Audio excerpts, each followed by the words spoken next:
I'd like you to stop for a moment and think about how you use salt. Perhaps you can think of some sayings to do with salt. Here's one that might be familiar. Don't be salty. Usually used to tell someone not to be jealous, bitter, or upset about something, especially if it's something really small or inconsequential. Here's another one that you might have heard of. Salt of the earth. That's used to describe someone who is hardworking and good, someone you can trust, who has good character, good morals, that sort of thing. And the phrase salt of the earth has its origins in today's reading from Matthew. In it, quite a familiar passage, Jesus uses salt and light as metaphors for discipleship. So it's a short passage this morning, but the metaphors are rich and have a lot of depth in them. So when you think about salt, let's start there. What do we use it for? In our modern times, we use salt mostly for flavoring food. And as you probably know, if you're using salt to flavor something, you're best to do it sparingly and carefully. I don't know about you, but I have often found that if I oversalt a meal, it's really hard to get it to the level of salt you need it to actually be at. So it doesn't pay to be too heavy-handed in your seasoning. But in Jesus' time, salt was not just a condiment.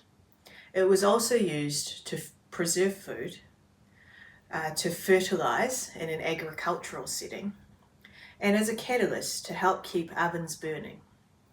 Salt was very valuable, especially pure salt.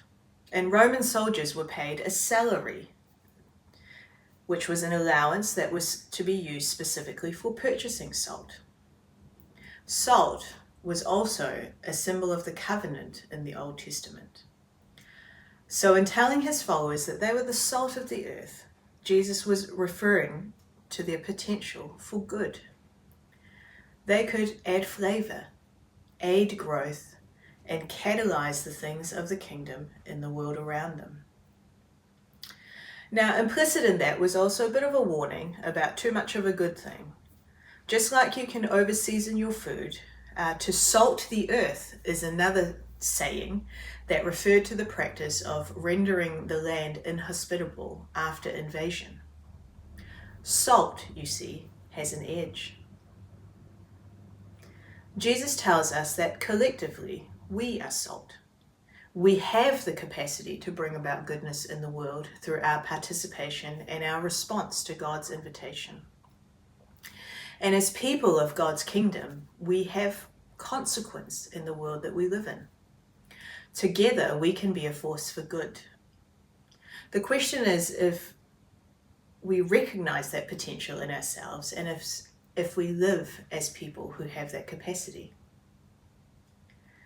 Jesus talking about salt and light reminds me of another particularly well-known biblical passage. It's Micah 6:8, and it says this, "But he's already made it plain how to live, what to do, what God is looking for in men and women. It's quite simple. Do what is fair and just to your neighbor. Be compassionate and loyal in your love, and don't take yourself too seriously.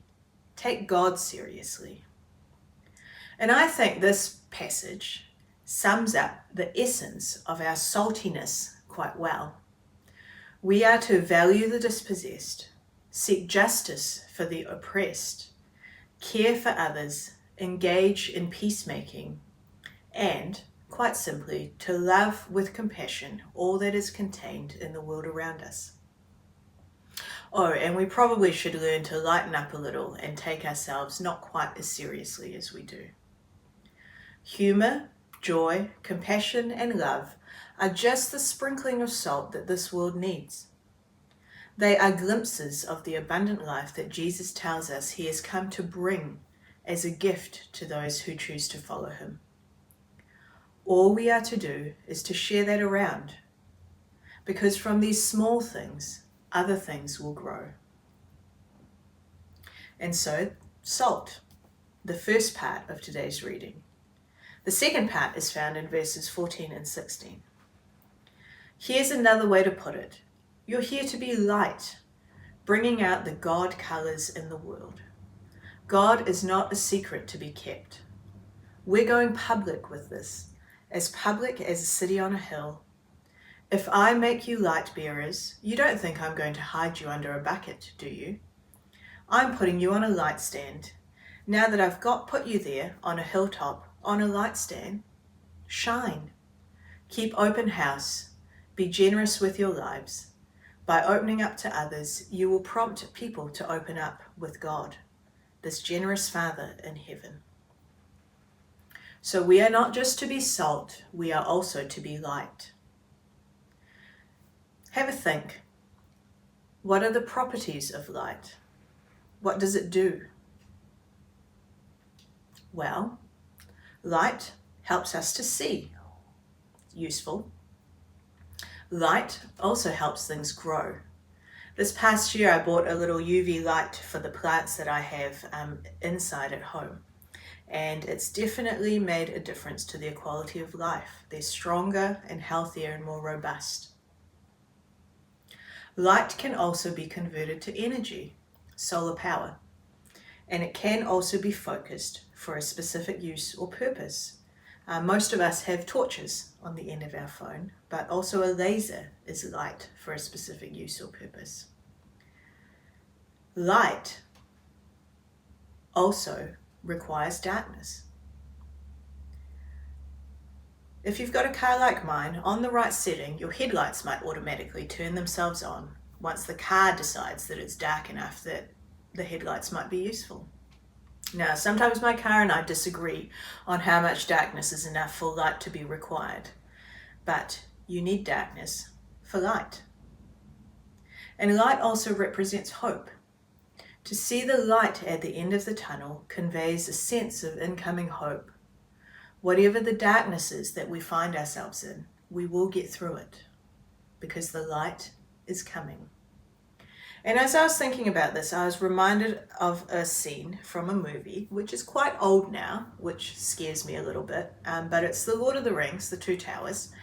And if you know the scene, it's at Helm's Deep, and the forces for good are surrounded, and they're about to begin their last-ditch defense against the army of orcs that have surrounded them. It's dark and it's night, but dawn comes. And when they look to the hills at dawn, with the sun rising over the hills, Gandalf appears there with the reinforcements that they desperately need. Hope comes with light. But in order to know light, we must first know what it is to be in darkness. And for our light to be seen, we must be present in dark places. Jesus tells us that we are the gathered community that reflects God's light into the wider world. We aren't the source of the light. After all, Jesus himself said, "I am the light of the world."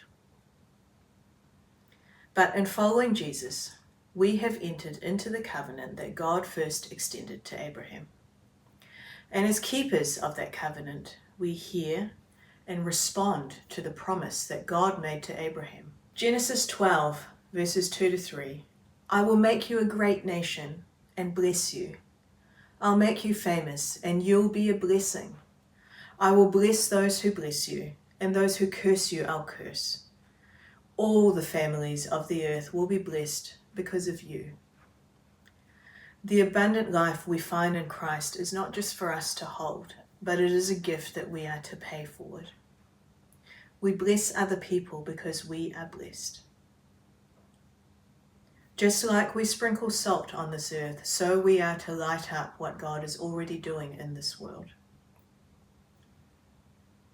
And this generosity is reciprocal. Not in a sense of karma or we get what we're given, but when we give out into the world, we start to realize that actually we get something back in return. And we can do this individually, but we are also asked to do this communally. See, a single grain of salt isn't much use in a meal in the grand scheme of things. And in the same way, a lone candle or light bulb shining on a hill doesn't have quite the same effect as an entire city. We can go it alone, or we can go together into the world, not as a closed-off defensive group, but as a community that accepts the invitation to be a blessing, to catalyze new things, and to be a hopeful presence, shining a light on the God colors in this world.